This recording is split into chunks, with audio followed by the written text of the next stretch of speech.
rasa.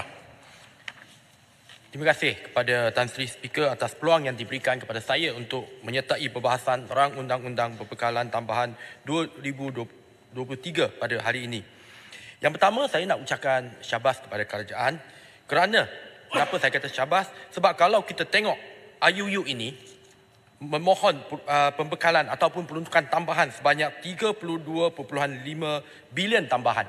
Berbanding dengan setahun sebelum ini, ia berjumlah 69.75 bilion yang menandakan bahawa kerajaan Malaysia Madani yang kita ada pada hari ini boleh membuat fokus ataupun jangkaan unjuran belanjawan dengan lebih baik berbanding dengan sebelum ini.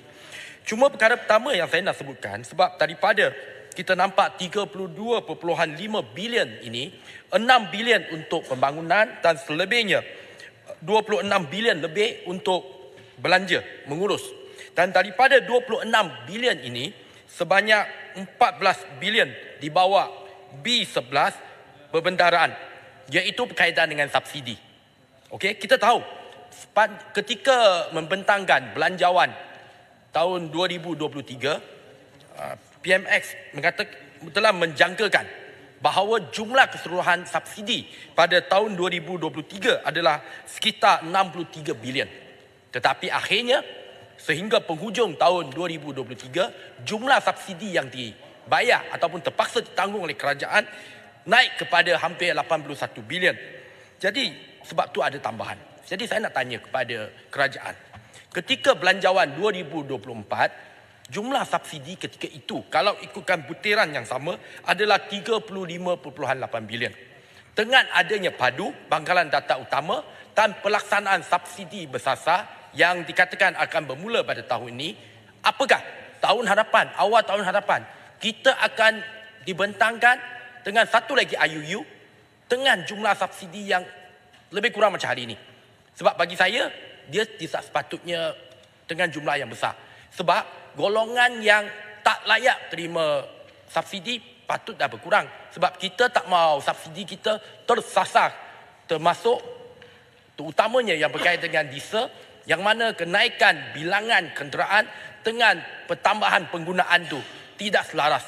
Jadi saya mohon jawapan daripada Yang Berhormat Menteri Kewangan kedua nanti apabila menggulung, memberikan satu unjuran apakah pada tahun ni kita akan tetap memerlukan subsidi yang sedemikian besar.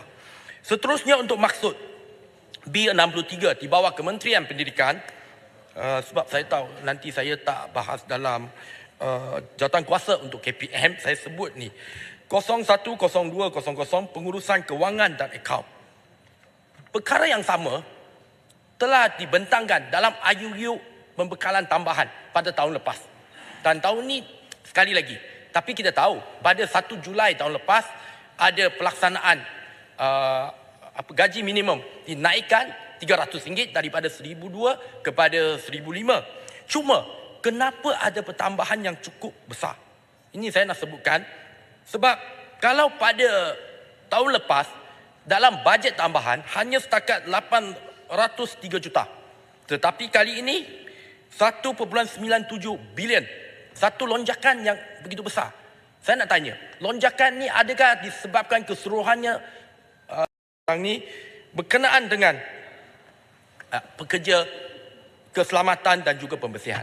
Saya menyokong kenaikan ni. Sebab bagi saya, inilah golongan B40 yang selalu kita wawarkan, selalu kita kata kita nak bantu. Jadi kenaikan ni memang saya mengalu-alukan. Ada keperluan.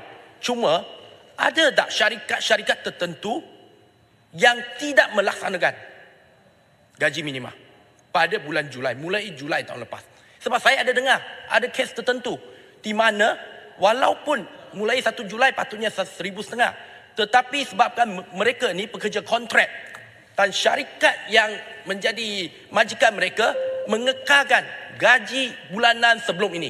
Bagi saya ini suatu yang tak adil, yang perlu diambil tindakan sewajarnya. Jadi sekiranya berlaku, saya nak tanya kepada kerajaan, apakah mekanisme untuk perkara ini? Untuk memastikan, sebab inilah golongan B40, inilah golongan yang kita bagi subsidi bersasar.